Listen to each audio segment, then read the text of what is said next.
Welcome. My name is Trina Vargo. I'm trying this new app out, which is great, which is a scroll for any of you who have to give speeches. You might want to check it out. Prompster. I'm making no money off it, though. I'm the president and the founder of the U.S.-Ireland Alliance, and I'd like to welcome all of you this evening to introduce you to the 15th class of George J. Mitchell Scholars. Once again, we have 12 outstanding young Americans who, like those before them, make me feel confident about the future and what they can bring to the U.S.-Ireland relationship. I will introduce you to them after the speeches. I want to thank John Herlihy, Dave Garrity, for having us back at Google again for the second time in a row, and for hosting this reception. And I also want to thank Karen Greiner, who does all of the work in making this reception happen. There's good news and there's bad news, and I want to start with the good news, touch on the bad news, and come back to the good. First, I want to say that I am incredibly excited and grateful, where is he? He's not hiding, to announce that Sean O'Sullivan has contributed $300,000 to the Mitchell Scholarship Program.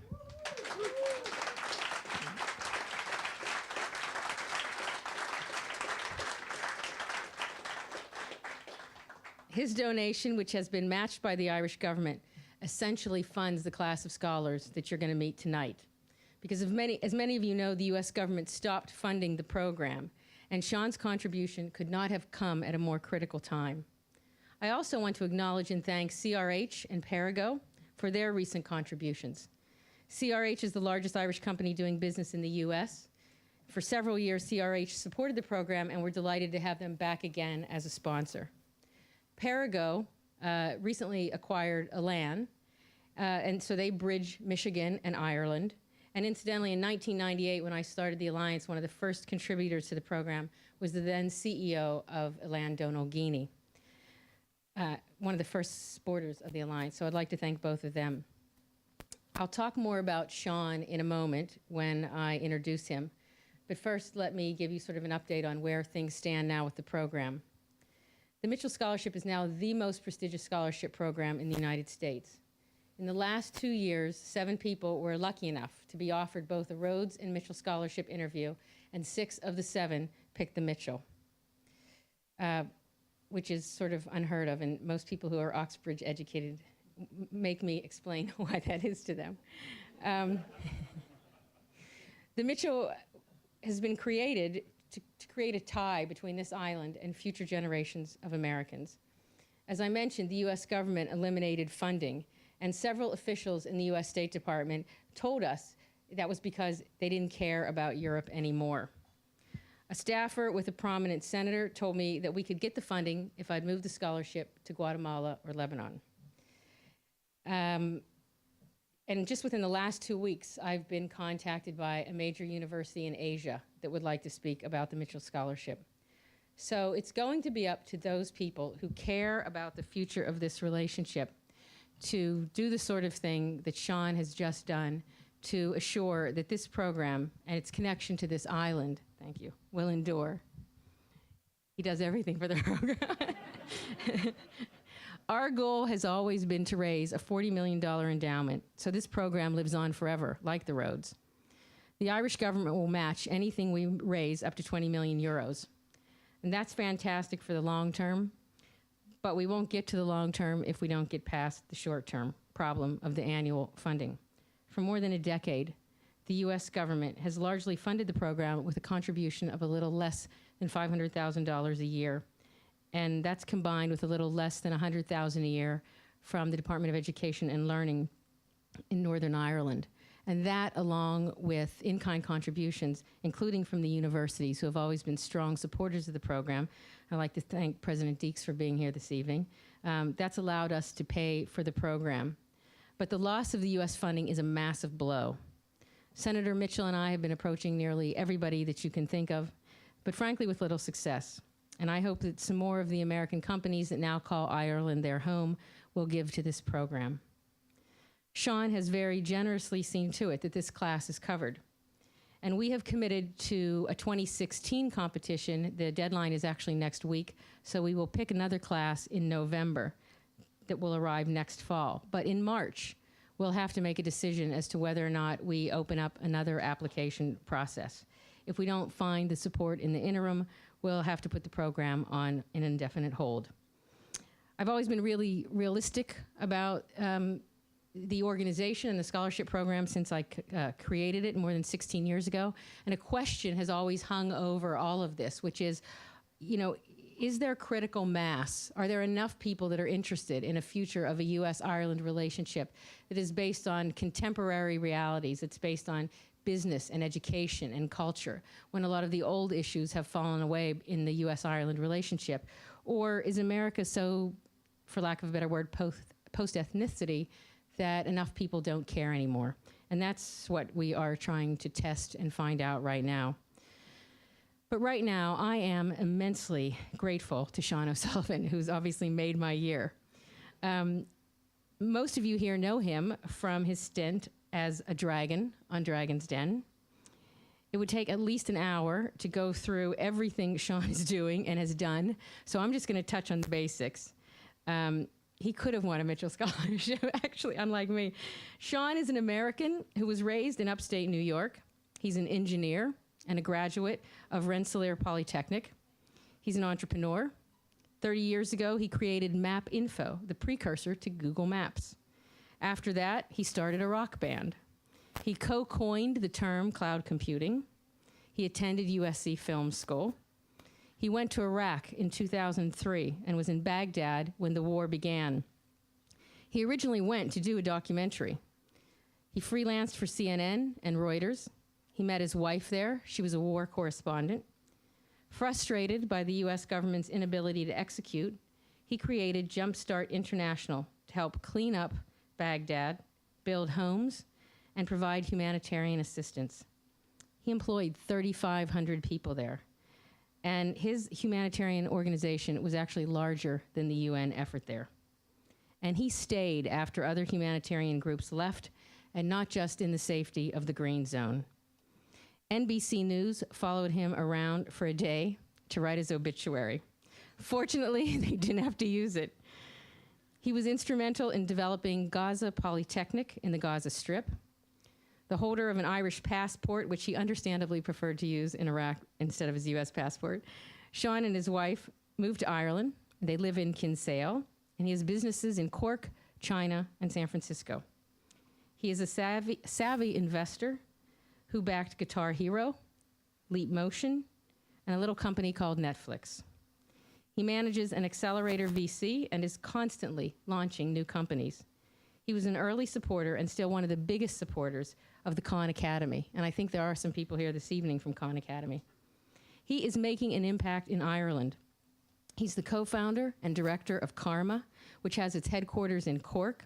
Karma is a 30-person technology firm with offices in Ireland and the United States. It's a world-leading company in efficient mobility, adding cars and vans to the public transport system. He is a force behind Open Ireland, which has the goal of making sure Ireland is producing uniformly competitive, world-class technical talent out of its second and third level programs, and that Ireland has an abundance of technical talent where tech companies can thrive and grow here. Sean was an original backer of Coder Dojo. A Mitchell scholar, Kelly Kirkpatrick, now works with Sean in Cork. Kelly led Sean's efforts with the Mathletes Challenge, a grassroots initiative to raise awareness of Khan Academy in Ireland.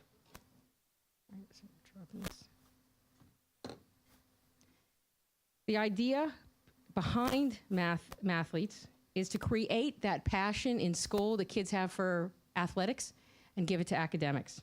Over 250 schools and 3,000 Irish students between the ages of 11 and 15 participated in the first competition. Mathletes helped students here jump several grade levels in math over the course of the challenge and saw as many girls competing as boys.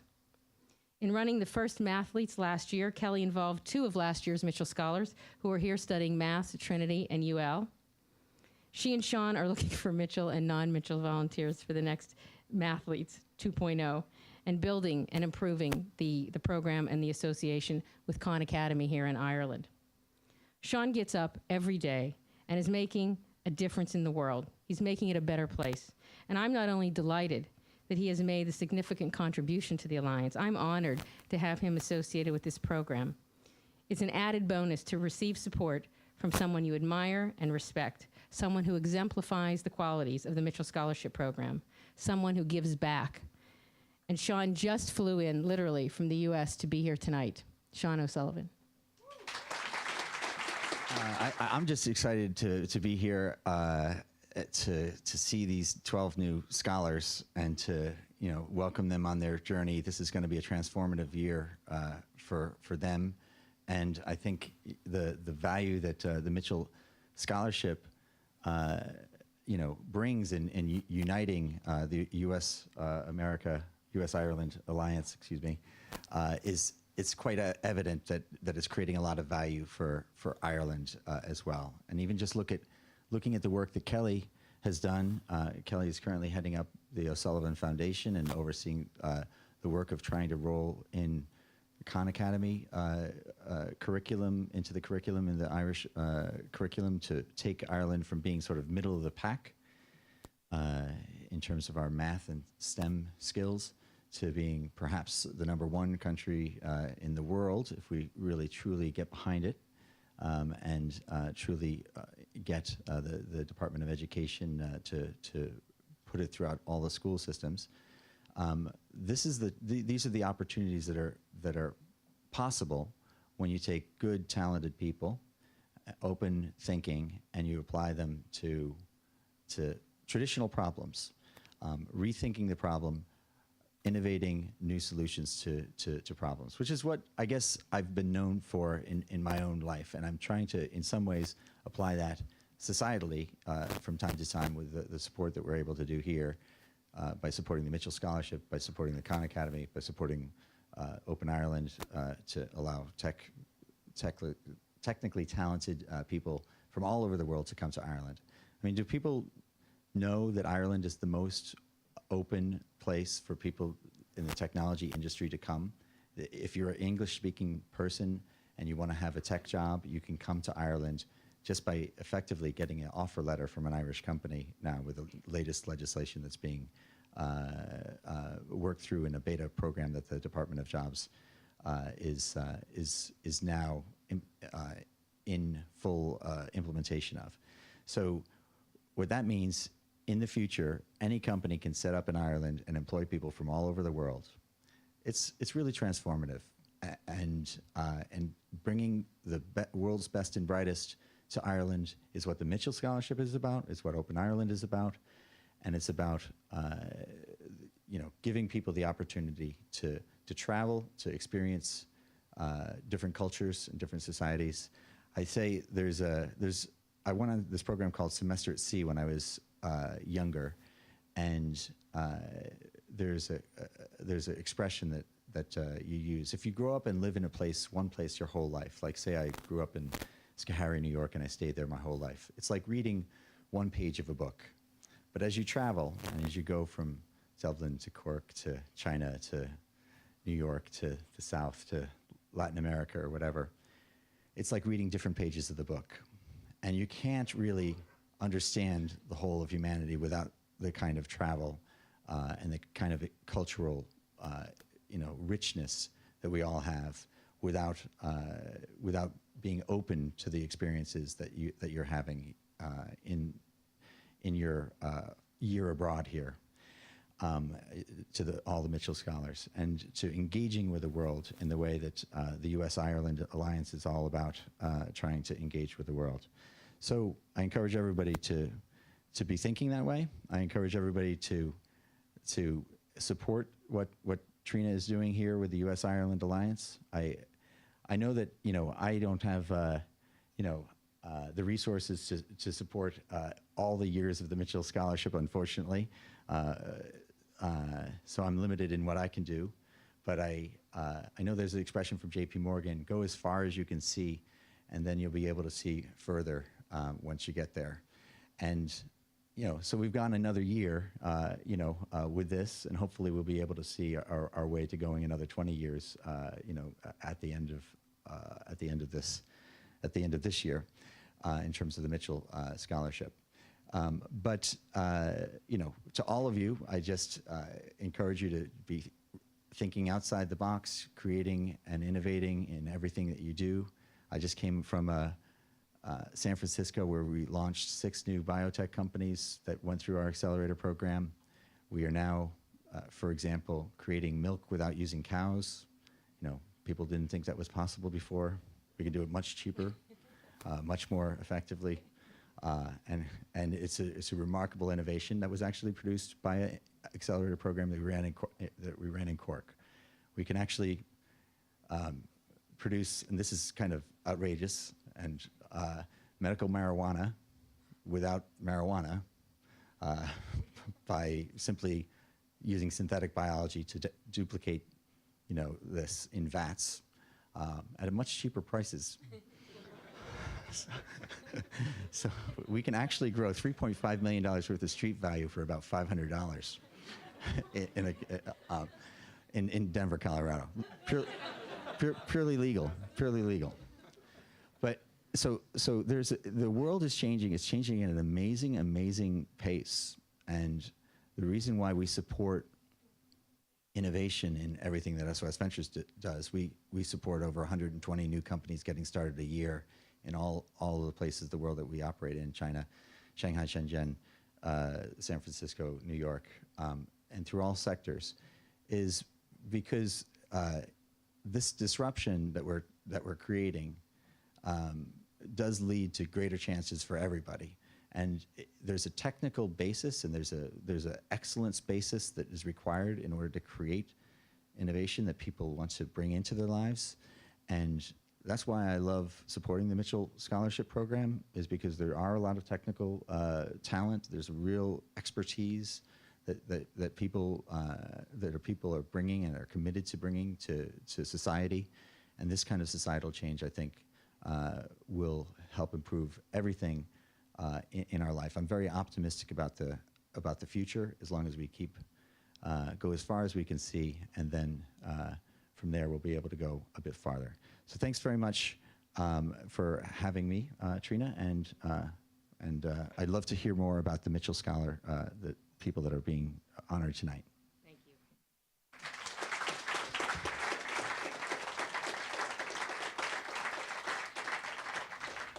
I have not put in the press release that the donor to the program is also in the pot growing business. I think we'll leave that out of the. I think I'll leave that out of the press release.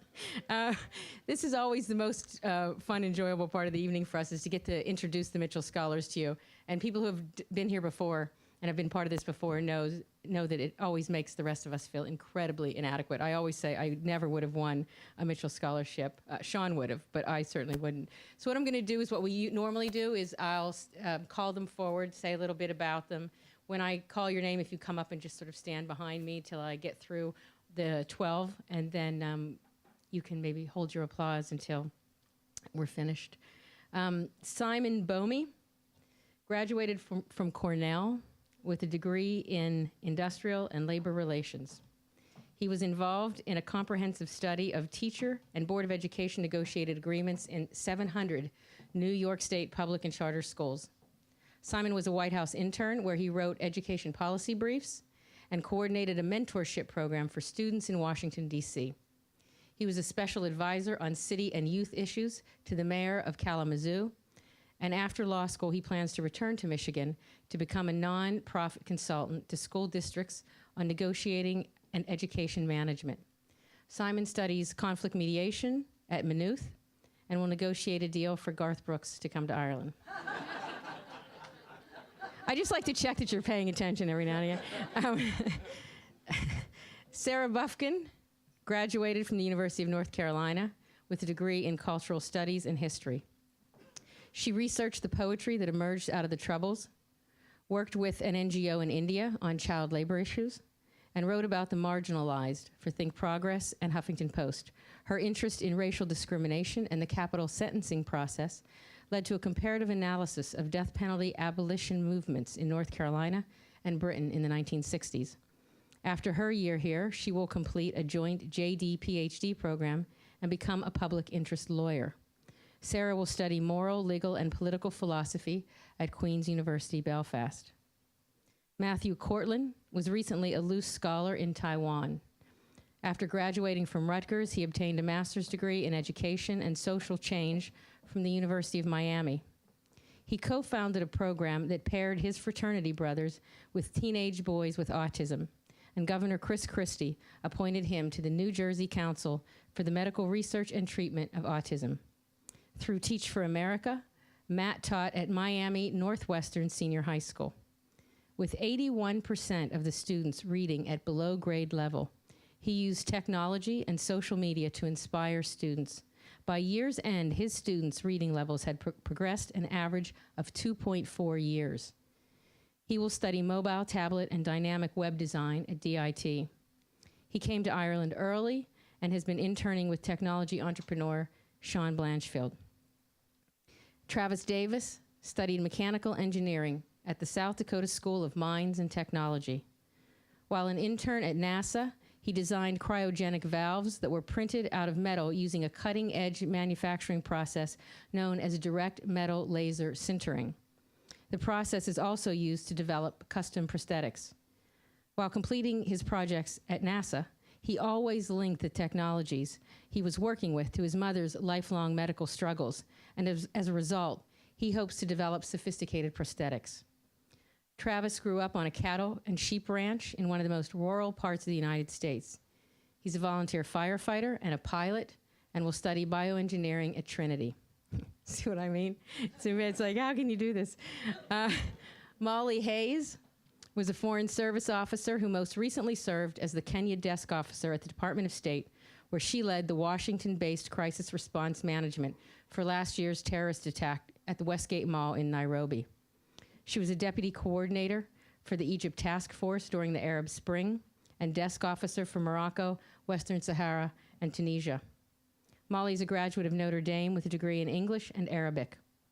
When she began her work at the State Department on North Africa, she started by reading literature, exploring the mid-century colonial struggles of the Algerian Arabs and Berbers, the Pied Noir settlers from Europe, the former French colonizers, and the civil wars of the 1990s. She noticed similarities between their stories and the stories told through the literature of the Troubles. She will study literature at Maynooth. Megan Hussey is a graduate of the University of Pennsylvania with a degree in international relations and political science. Having a sister with autism has meant that disability has always been a part of Megan's life. Her desire is to be part of the movement to bring disability issues into the international development agenda. She recently worked in Tanzania on developing community-based disability services. Before that, at Beijing Normal University, she conducted research on programs and services for adolescents and adults with autism and other developmental disabilities. For more than a decade, she's been involved with Special Olympics. Megan will study global health at Trinity College Dublin and is already volunteering with Special Olympics here in Ireland. Lillian Jin is a graduate of Columbia University with degrees in English and biology. She was most recently working with the Baylor International Pediatric AIDS Initiative in Lesotho to implement a WHO grant supporting HIV and TB co-infection programs. As a university student, she worked in Uganda with HIV-positive women. At a Manhattan hospital, Lillian volunteered as a weekly visitor for a long-term elderly resident.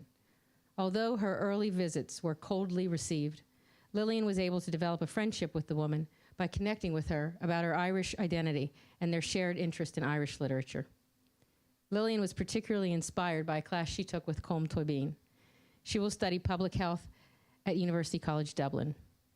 Ty McCormick was an associate editor at Foreign Policy magazine, where his work focused on the Middle East and the global economy.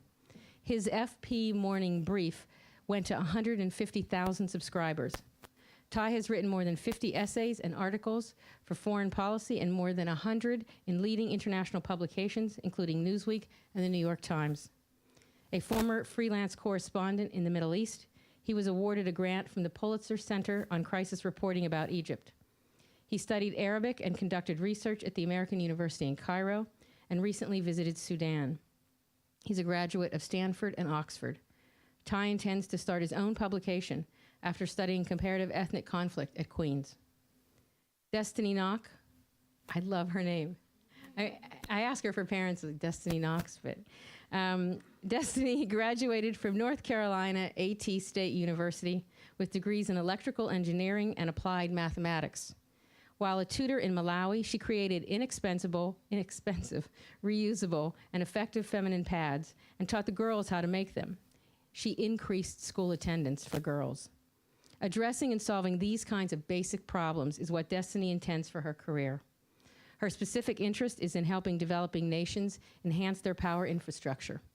Destiny spent a summer researching energy storage devices at the Department of Energy and another summer at Iowa State, studying how integration of wind turbines affect the economics surrounding the power grid. Destiny will study leadership for sustainable development at Queen's University, Belfast. Sinette Tanaka recently worked for the Wall Street Journal, where she was the multimedia producer and a reporter for the paper's weekly luxury real estate section. As an undergraduate at Duke University, she served as the editor-in-chief of the Chronicle, Duke's independent, student-run daily newspaper with a readership of 70,000. She managed 25 editors and supervised a staff of 250 student volunteers. In that capacity, she also served as the president of the Duke Student Publishing Company, a nonprofit with a $2 million annual budget. Passionate about leading traditional media outlets into the digital age, she wants to learn technical and design skills, as well as better understand the theory and psychology behind user interaction. And she, like Matt, will study in creative and digital media at DIT. She will be interning with Mark Little's Storyful, and I know Sean was also an investor in Storyful. Daniel Strunk obtained degrees in political science and economics from Duke University. He served as the North Carolina Young Americans manager of the Romney for President campaign. He served as Chief Justice of the Duke Student Government Supreme Court, the editor-in-chief of the Duke Political Science Standard, and a columnist and copy editor for the Duke University Chronicle. A survivor of childhood cancer, he raised over $25,000 for the Leukemia and Lymphoma Society. As a summer intern for Friends of the Earth, he oversaw the organization logistics for the Rio Plus 20 Climate Change Conference. Daniel plans a career in public service, either in a Republican administration or in appellate advocacy. Daniel will study politics at Trinity College Dublin. Kat Trujillo, sorry I got that wrong. Kat Trujillo completed an MA in Human Security and Gender Issues at the Fletcher School of Law and Diplomacy, and before that, a BA from UC Berkeley. She was the president and outreach chair of Berkeley's chapter of the Hispanic Scholarship Fund, which provides scholarships and academic support services to Latino students throughout the United States. She oversaw a 60-member student group and an eight-member executive board for 2 years and doubled and expanded their partnerships with local businesses. She also served as translator and volunteer for the East Bay Sanctuary Covenant, where she worked with refugees seeking asylum. She is studying for an LLM in gender, conflict, and human rights at the University of Ulster. Ladies and gentlemen, thanks to Sean O'Sullivan, the 2015 class of George J. Mitchell Scholars.